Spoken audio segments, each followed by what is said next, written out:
ये पहली यहीं से गुफ्तगू शुरू करते हैं। वैसे तो आप आजाद हैं, जैसे चाहे कुछ अपडेट भी इसमें आप शामिल कर सकते हैं, लेकिन आज जो हमने थंबनेल अपना बनाया वो यही कि अगर ईरान पर हमला हुआ, कशीदगी हुई, तो ये बहुत ही बड़ा मतलब नुकसानदेह हो जाएगा पूरे मिडिल ईस्ट के लिए।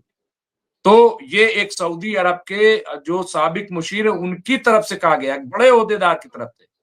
तो यहीं से आप गुफ्तगू शुरू करें अब्दुल वाहिद साहब। देखिए, ऐसा है कि मैंने आपके इसी जो है प्रोग्राम में एक बार बोला था कि एक बहुत बड़े आइडियोलॉजिस्ट हैं, थिंकर हैं, स्कॉलर हैं, उनका नाम है तुर्की अल फैसल। वो सऊदी अरब के सफ़ीर रहे हैं यूएस के अंदर। उसके अलावा यूनाइटेड नेशन जनरल असेंबली की बहुत सारी मीटिंग्स वगैरह में और इवन यूएनएससी के अंदर उन्होंने सऊदी अरब को कई मरतबा रिप्रेजेंट भी किया है बहुत सारे मौक़ों पर। और वो इंटरनेशनली जो है कई मौक़े पर सऊदी अरब के गवर्नमेंट के एनवाई भी रहे हैं। उनका जो है आज से 8-10 साल पहले एक आर्टिकल पब्लिश हुआ था। ये उस दौर की बात है जब अमेरिका ने इसराइल के खिलाफ एक करारदाद को अक़वाम मुत्तहिदा सलामती काउंसिल में वीटो किया था। उसके बाद मोस्ट रिसेंट पिछले महीने उनका एक बयान आया और बयान ऐसा नहीं है। देखिए, जब कोई इतना बड़ा स्कॉलर होता है, एम्बेसडर होता है, सब कुछ होता है, तो वो जो है उसकी बातें सतही नहीं होती हैं कि हम जो है मैं एक सेकंड रोकूंगा क्योंकि जनरल साहब आ गए, मेजर जनरल। अब ये मुनासिब नहीं कि मैं उनका इस्तकबाल न करूं, तो अब वो मैं उनका इस्तकबाल करता हूं। और मैं इनका भी अब्दुल वाहिद साहब का जज्बात में खबरों में मैं इतना खो गया था कि मैंने तारुफ भी नहीं कराया। भाई देखिए, अब्दुल वाहिद साहब एक तो सीनियर पॉलिटिकल एनालिस्ट हैं, तमाम टीवी चैनलों पे आते हैं, जर्नलिस्ट भी हैं और मिडिल ईस्ट पे बड़ी अच्छी नजर रखते हैं। इनके मज़ामीन वगैरह भी बाकायदा पब्लिश होते हैं। मैं उनका इस्तकबाल करता हूँ। और मेजर जनरल जो हैं, जिन्होंने हिंदुस्तान में अपनी बड़ी खिदमत फौज में अंजाम दी हैं, सबकदोश हैं, वॉर एक्सपर्ट हैं, मिलिट्री एक्सपर्ट हैं और आलमी सतह पर आपकी सरगर्मियां रही जब आप सर्विस में थे, तो मैं उनका भी शुक्रगुजार हूँ। और मिडिल ईस्ट पे तो लाजवाब है। मैंने जैसे इनके लिए कहा था, अब्दुल वाहिद साहब के लिए, कि लोग कलम कागज लेकर के बैठे, तो मैं इनके लिए, जावेद साहब के लिए भी कहूंगा, जनरल साहब के लिए, कि ये भी जब बोलते हैं तो जो लोग चाहते हैं कि कुछ उनके पास रह जाए तो जरूर ऐसा करेंगे, हमें ऐसी उम्मीद है। मैं दोनों मेहमानों का बहुत बहुत इस्तकबाल करता हूँ। जी अब्दुल वाहिद साहब, बिस्मिल्लाह। जी, तो वो जो है बात थी कि वो है तुर्की अल फैसल। ये जो है किंग फैसल के बेटे हैं। किंग फैसल सब लोग जानते हैं कि सऊदी अरब के एक रिवॉल्यूशनरी रूलर थे वो। और उन्होंने जो है एक तरह से मुसलमानों में जिसको हम बोलते हैं हिंदी में नवजागरण यानी रेनेसां, निशत सानिया, इसके लिए उनके बहुत सारे कारनामे हैं जिसके लिए उनको जाना जाता है। तो उनके बेटे हैं, लास्ट मंथ जो है उन्होंने एक बाकायदे कॉन्फ्रेंस के अंदर एक स्टेटमेंट आया था। और सिर्फ स्टेटमेंट नहीं था बल्कि वो एक इंटरेक्टिव सेशन था जिसके अंदर उनसे सवालों जवाब किए गए और उन्होंने अपनी ओपिनियंस वगैरह जाहिर की। तुर्की अल फैसल ने वाज़ेह तौर पर जो बात कही है वो बात वही है जो आपने इंट्रो के अंदर बताया कि शिया सुन्नी इख्तिलाफ खत्म हो रहा है। मुझे एक बात याद है, बचपन में हमारे यहाँ एक मैगजीन आती थी, उसका नाम था तौहीद, जिस वक्त इस्लामी इनकलाब ईरान के अंदर आया था। और उसके बाद एक राह इस्लाम करके मैगजीन आती थी, पतली सी तकरीबन। तो उसके अंदर जो है एक बार मैंने पढ़ा था, हजरत इमाम खुमैनी का एक बयान था जिसमें उन्होंने बोला था पूरे मुसलमानों के लिए, टोटेलिटी के अंदर उन्होंने बोला था कि मुसलमानों तुम इसलिए लड़ते हो कि हाथ कहाँ बांधे। नमाज में है ना हमारे यहाँ कुछ लोग हाथ ऊपर बांधते हैं, नीचे बांधते हैं, नहीं बांधना है, छोड़ना है। तो उन्होंने बोला कि मुसलमानों तुम इस बात के लिए लड़ाई करते हो कि मैं हाथ ऊपर बांधूं, नीचे बांधूं, कहाँ बांधूं। और जो तुम्हारा दुश्मन है वो इस ताक में है कि वो तुम्हारा हाथ ही सलामत न रहने दे। तो ये नुक्ते की बात है। इस तरह से टोटेलिटी के अंदर चीजों को देखने की जरूरत है। तुर्की अल फैसल का जो बयान आया है लास्ट मंथ, उसके अंदर उनका ऑब्जर्वेशन क्या है?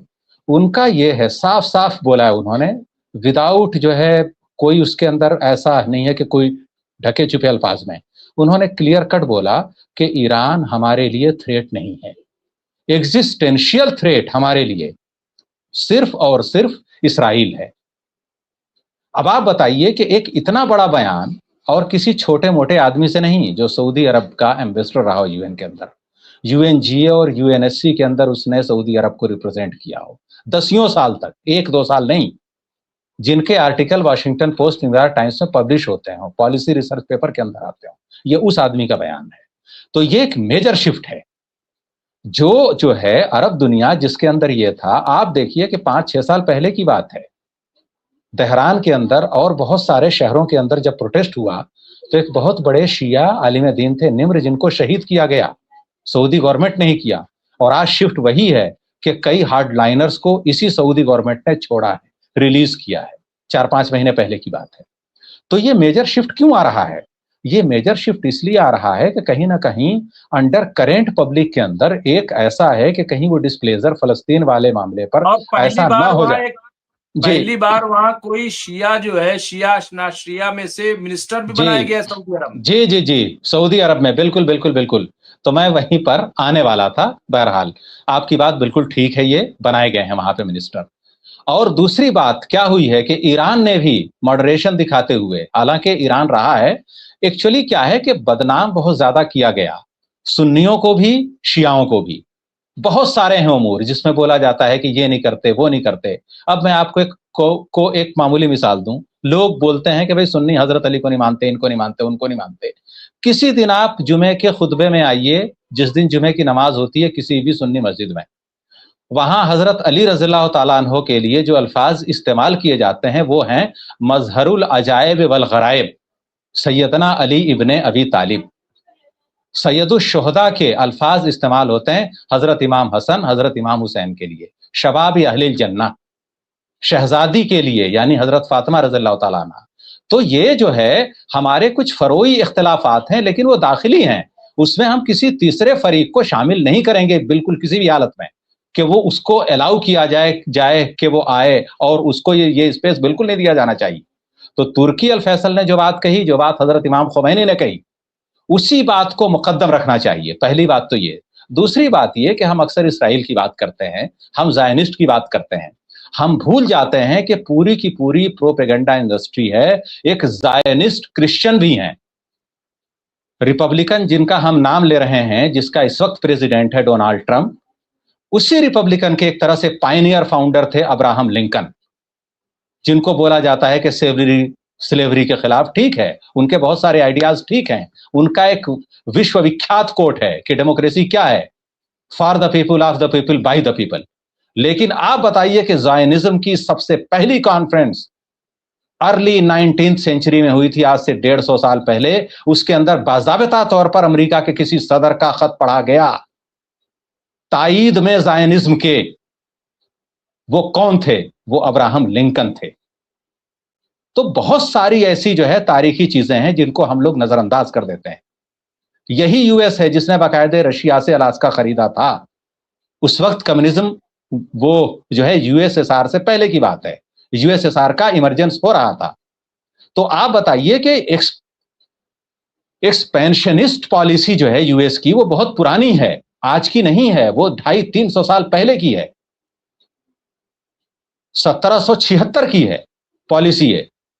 तो इस तरह से जो है, और आप बताइए कि जिस वक्त लॉर्ड कॉर्नवालिस जो है अमेरिका के अंदर जेल में था, जिस 4 जुलाई को अमेरिका अपना इंडिपेंडेंस डे मनाता है, वही लॉर्ड कॉर्नवालिस भारत आया था और उसने टीपू सुल्तान को जंग में शिकस्त दी और वो शहीद किए गए। तो ये पूरे के पूरे तो अमेरिका को शुरू से था कि भाई ठीक है, सेकेंड वर्ल्ड वॉर के बाद भी अमेरिका ने बहुत सारी पॉलिसी चेंज की, यूरोप को एकजुट करने के नाम पर या फिर यूरोप के थ्रेट से निपटने के लिए। क्या अमेरिका ने रशिया के साथ मिलकर के या रशिया को पैसे देकर के शायद $10 मिलियन दिए थे उस दौरान, अलास्का खरीदा था बाकायदे। किस लिए खरीदा था? और इस वक्त जो ये ग्रीनलैंड की बात चल रही है, हवा में नहीं है। रशिया का एक बॉर्डर ऐसा है, वहां से जो डायरेक्टली जो है अगर यूएस पर अटैक करेगा तो बीच में ग्रीनलैंड आएगा। ग्रीनलैंड को एडवांस वार्निंग सिस्टम का डिप्लॉयमेंट चाहता है यूएस। इसके लिए चाहता यह है कि ग्रीनलैंड के अंदर अमेरिका का एक परमानेंट बेस हो, और परमानेंट बेस ही ना हो, वो उसको लेना चाहता है। तो आप देखिए कि अमेरिका जो है किसी का हुआ नहीं है। एक बहुत मशहूर प्रोवर्ब है कि if you have a friend like US you don't need an enemy. जो अमेरिका का दुश्मन है वो तो दुश्मन है, जो दोस्त है वो भी अमेरिका से होशियार रहे। तो सूरत हाल ये है और ये पूरी दुनिया समझ रही है। जी।